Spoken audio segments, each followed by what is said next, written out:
June నెల 2025 సంవత్సరానికి గాను ప్రొఫెసర్ డాక్టర్ మల్లుపూడి సత్యనారాయణమూర్తిని నేను మేషరాశి వారి రాశి ఫలాలు చెప్తున్నాం. ముందుగా మనకి ఈ మేషరాశి వారందరికీ కూడా రాహువు కుంభరాశిలో, శని మరి మీనరాశిలో, గురుడు మిథున రాశి, అలాగే కుజుడు కర్కాటక రాశి, అలాగే ఈ యొక్క బుధుడు మరి వృషభ రాశి సంచారం చేస్తున్నారు.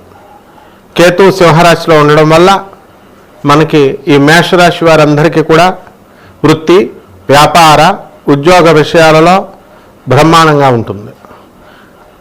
లాస్ట్ మంత్ కంటే కూడా కొంచెం ఎదుగుదల అనేటటువంటిది ఈ మేషరాశి వారికి కనబడుతుంది.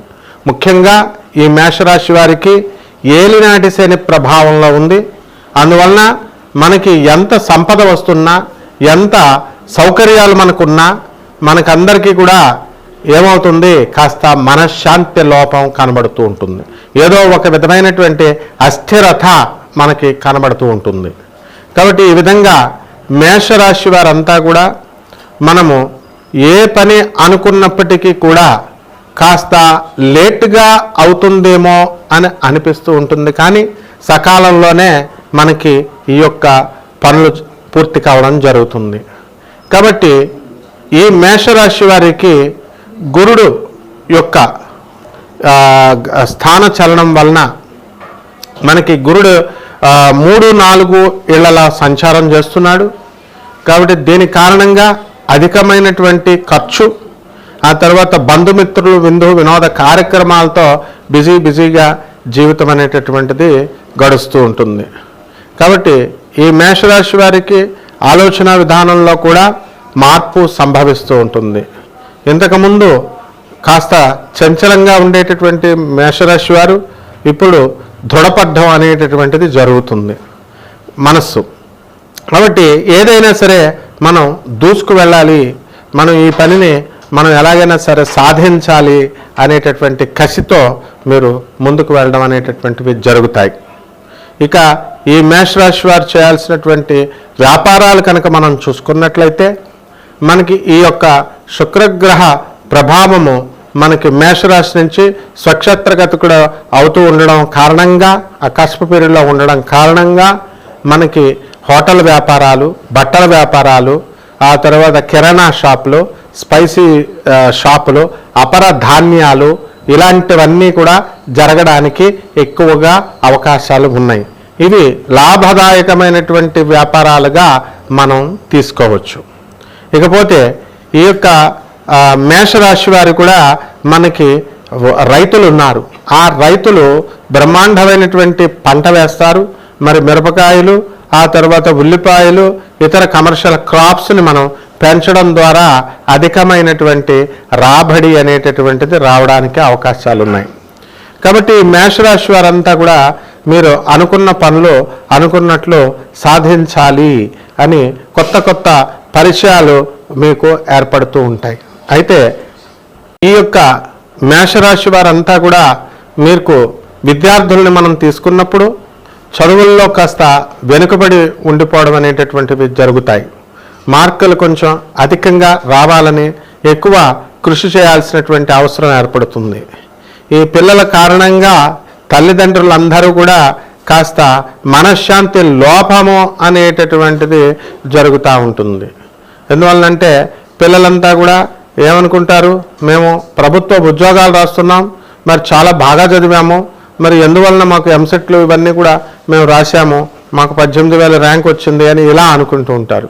కేవలము 3-4 మార్కుల తేడాతోనే ఒక 5,000 నుంచి 18,000 ర్యాంకులకి దూరం ఉంటుంది. కాబట్టి టఫ్ కాంపిటీషన్ ఉంటుంది. మన యొక్క ప్రతిభ ఎంత ఉన్నప్పటికీ కూడా మనకి అదృష్టం కూడా కలిసి రావాలి అనేటటువంటి విషయం మనకి మేషరాశి వారికి అర్థమవుతూ ఉంటుంది. ఈ మేషరాశి వారి ఆరోగ్య విషయంలో మనం చూసుకున్నప్పుడు మోకాళ్ళ నొప్పులు, ఆ తర్వాత వాతము, ఇలాంటి డిజీజెస్ రావడానికి అవకాశం ఉంటుంది. మైగ్రేన్ నొప్పితో బాధపడుతున్నటువంటి వాళ్ళంతా కూడా మరి చాలా కాస్త రిలీఫ్ అనేటటువంటిది వైద్య పరికరాల వల్ల కానీ, వైద్య మందుల వల్ల కానీ మీకు రావడం అనేటటువంటిది జరుగుతూ ఉంటుంది. ఇక అత్తగారుల్ని మామగారులతో కాస్త డిస్ప్యూట్స్గా ఉన్నటువంటి కోడళ్ళు కాస్త ఆస్తులు కలిసి వస్తాయి అనేటటువంటి ధోరణితో కేవలం కమర్షియల్ ఆస్పెక్ట్స్తో మాత్రమే అత్తామామలతో కొంచెం క్లోజ్గా ఉండడం అనేటటువంటిది చేస్తారు. ఈ వైఖరి మంచిది కాదు. మీరు మామూలుగా మామూలుగా ఉండాలి. అప్పుడు మాత్రమే ఇది కుటుంబ వ్యవస్థ కాబట్టి అప్పుడు మాత్రమే మీకు రావడం అనేటటువంటిది జరుగుతుంది. సెల్ఫిష్నెస్ వల్ల ఏ ఉపయోగము ఉండదు. స్వార్థము వీటి వల్ల మీకు ఏమవుతుందంటే టెంపరీ రిలీఫ్ ఉండొచ్చు, టెంపరీ బెనిఫిట్ ఉండొచ్చేమో, కానీ అవతల వ్యక్తులు దాన్ని గమనించి మన యాటిట్యూడ్ని గమనిస్తూ ఉంటారనేటటువంటి విషయాన్ని మనం తెలుసుకోవాలి. ఇకపోతే అత్తగారులు మామగారులను జాగ్రత్తగా మీరు చూసుకున్నట్లయితే మీరు ఆశించిన దానికంటే కూడా అధికంగా మీకు ముట్ట చెప్పడం అనేటటువంటిది జరుగుతుంది.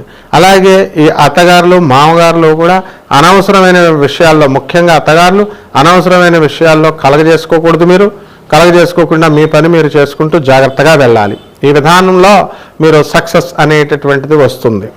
ఇకపోతే ఇంతవరకు కూడా శత్రువుల్ని పై ఆధిపత్యం సంపాదించారు మీరు. ఆ శత్రువుల ఆ భయం మీకు పోయింది. ఇప్పుడు ఏలినాటి శని వల్ల కొత్త కొత్త సమస్యలు, గతంలో చేసినటువంటి మీ పాపాలు, తెలుగు తక్కువ పనుల వల్ల, అంటే తెలుగు పూర్వజన్మ బుద్ధి కర్మానుసారిణి అని కేవలం మీరు తెంగర పనులు ఎప్పుడు చేస్తారండి? మనం గత జన్మల కర్మల వల్లనే వస్తుంది. కాబట్టి వీటి రీత్యా మనం ఏం చేయాలండి? జాగ్రత్తగా చేసుకుంటూ వెళ్ళాలి. కర్మల్ని, కార్మిక్ ఎఫెక్ట్స్ని మనం డౌన్ చేసుకుంటూ వెళ్ళాలి. ఈ విధంగా మనకి ఈ రాశి వారంతా కూడా ముందుకు కొత్త ఉత్తేజంతో ముందుకు వెళుతూ ఉంటారు. కాబట్టి ఈ మేషరాశి వారు ఎన్నో విజయాలు మీరు సాధించడం అనేటటువంటిది జరుగుతుంది.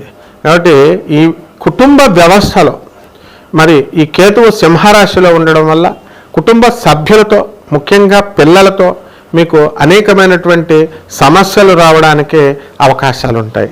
కాబట్టి ఈ రకంగా మీరంతా కూడా మేషరాశి వారు జాగ్రత్తలు తీసుకోవాల్సినటువంటి అవసరం ఉంది. అలాగే మరి కామన్గా పరిహారాలు కొన్ని ఉంటాయి. ఈ పరిహారాల వల్ల ఏదైనా రిలీఫ్ వస్తుందా అండి అంటే డెఫినెట్గా రిలీఫ్ అనేటటువంటిది ఉంటుంది. కానీ డెడికేటెడ్ భావంతో, అంకిత భావంతో ఉన్నటువంటి వాళ్ళకి మాత్రమే వస్తుంది. ఏదో మీరు మామూలుగా ఏదో రొటీన్గా చేసుకెళ్ళిపోదాం అనుకున్నటువంటి వాళ్ళకు ఉండదు. భక్తి ఒక రోజులో వచ్చేది కాదు, విద్య ఒక రోజులో వచ్చేది కాదు. అలా ఎన్ని సంవత్సరాల నుంచి రావాలా? లాయల్టీ అనేటటువంటిది కూడా అన్ని సంవత్సరాల నుంచి మనం అలవాటు చేసుకోవాలి బలవంతాన.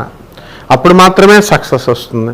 మీరు చేసేటటువంటి వ్యవస్థ, మీరు చేసేటటువంటి పని అది పట్ల కరెక్ట్గా లాయల్గా మనం ఉన్నట్లయితే ఆ పనే మీకు చక్కగా లాభాన్ని తెచ్చిపెడుతుంది. కాబట్టి ముందుగా ఈ యొక్క మేషరాశి వారంతా కూడా మరి తల్లిదండ్రులకి చక్కగా జాగ్రత్తగా చూసుకోండి. మరి ఈ విధంగా కనుక మీరు వెళ్ళినట్లయితే చాలా బాగుంటుంది.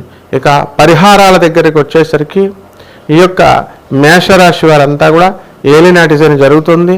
అందువలన శని జపం చేసుకోండి, శని స్తోత్రాలు చదువుకోండి. శనికి కిలోంపావు నల్ల నువ్వుల్ని, నల్లని వస్త్రాన్ని పేద బ్రాహ్మణులకి శనివారం నాడు ఉదయం 8 గంటలకి దానం చేసుకోండి. అలాగే రావి చెట్టు దగ్గరికి వెళ్ళండి. రావి చెట్టుకి బకెట్ నీళ్లు పోస్తూ మీరు చక్కగా మీరు ఆ యొక్క ప్రదక్షిణాలు 108 ప్రదక్షిణాలు ప్రతిరోజు చేయాలి. అయితే మరి ప్రతిరోజు కూడా డ్యూటీలకు వెళ్ళేటటువంటి వాళ్ళు మరి ఒక 21 సార్లు 11 సార్లు ఏదో ఒక క్రమబద్ధత నేర్చుకోండి, దాని ప్రకారం చేసుకోండి. అలాగే ఇంట్లో కనుక లేకపోతే ఆ చెట్టు కనుక బయట లేకపోతే ఒక చిన్న చెట్టుని, మర్రి చెట్టుని కానీ, వేప చెట్టుని కానీ, మరి ఈ యొక్క మేడి చెట్టుని కానీ, ఇలా దేవతా వృక్షాలు ఉంటాయి. ఆ దేవతా వృక్షాన్ని దేన్నో ఒకదాన్ని ఇంట్లో నాటుకొని దాని చుట్టూ ప్రదక్షిణాలు చేయాల్సినటువంటి అవసరం ఎంతైనా ఉంది. కాబట్టి ఇంతే కాకుండా ఈ యొక్క మేషరాశి వారికి శని కాకుండా మనకి కుజ జపం కూడా చేసుకోవాలా, కుజ స్తోత్రాలు చదువుకోవాలా. కుజుడికి కిలోంపావు కందుల్ని, తర్వాత ఈ యొక్క ఎరుపు రంగు వస్త్రాలనిచ్చి పేద బ్రాహ్మణులకు మంగళవారం నాడు ఉదయం 9 గంటలకి దానం చేసుకోవాలా. సుబ్రహ్మణ్యేశ్వర స్వామి వారి యొక్క అభిషేకాన్ని మీ చేతుల మీదుగా మీ ఇంట్లో ఓం శరవణ భవ అనేటటువంటి నామంతో చేసుకోవాలా. ఆ తర్వాత ఓం శరవణ భవ అనేటటువంటి మంత్రాన్ని జపించాలి. ఇవన్నీ కూడా చేసినంత మాత్రాన్ని మాకు ఫలితాలు వస్తాయా అండి అని అంటే ఖచ్చితంగా మీ దాన్ని బట్టి ఉంటుంది. దైవము, మంత్రశక్తి ఎప్పుడూ కూడా మీకు ఇవ్వడానికి రెడీగానే ఉంటుంది. మరియు ఈ యొక్క కృత్రిమమైనటువంటి నటన, కృత్రిమమైనటువంటి పనుల వల్ల మీకు ఏది కూడా సక్సెస్ అనేటటువంటిది రాదు. కాబట్టి ఈ రకంగా ఇంకా అనేకమైనటువంటి రెమెడీస్ ఉంటాయి. మరి అవన్నీ కూడా కేవలం మనం చేసినటువంటి పాపాపు రాశులు బస్తాలు ఉంటాయి. అవన్నీ కూడా భస్మీపట్లం చేసుకోవాలనుకుంటే మనము అనేకమైనటువంటి మంచి పనులు చేయాలా. అందులో ముఖ్యంగా పేదవాళ్ళకి సేవ చేసుకోవాలా, తర్వాత వికలాంగులకి సేవ చేయాలా, అనాథ పిల్లలకి మీరు దానాలు చేసుకోవాలా, సాధువులకి మీరు దానాలు చేసుకోవాలా. ఇన్ని చేయగా అప్పుడు మాత్రమే మీకు సక్సెస్ అనేటటువంటిది వస్తుంది. కాబట్టి ఈ రకంగా మీరు మేషరాశి వాళ్ళు చేసుకోండి, బ్రహ్మాండంగా ఉంటుంది.